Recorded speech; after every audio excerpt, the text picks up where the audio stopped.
وزیر تعلیم رانا سکندر حیات کا رائے ونڈ روڈ کے حساس امتحانی سینٹرز کا اچانک دورہ۔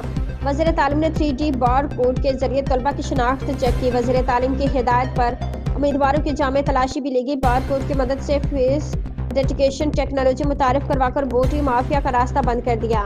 وزیر تعلیم نے امتحانی عمل کا معائنہ کیا، طلبہ سے پرچہ و دیگر امور کے بارے میں دریافت کیا۔ وزیر تعلیم نے امیدواروں سے سینٹر میں بوٹی مافیا سے متعلق فیڈ بیک لیا۔ وزیر تعلیم نے ڈیوٹی روسٹر کے مطابق عملے کی حاضری چیک کی۔ وزیر تعلیم نے حساس امتحانی سینٹرز میں تسلی بخش انتظامات پر نگران عملہ کی حوصلہ افزائی بھی کی۔ رائے ونڈ روڈ کے امتحانی سینٹرز بوٹی مافیا کے حوالے سے مشہور تھے۔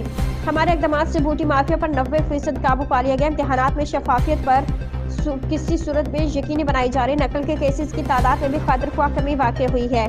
گزشتہ سال کے روزانہ 15 سے 20 مقابلے میں UMC's کیسز کی تعداد 2 سے 3 پر آ چکی ہے۔ عرصہ دراز سے پنپتے بوٹی مافیا کا خاتمہ کر دیا ہے۔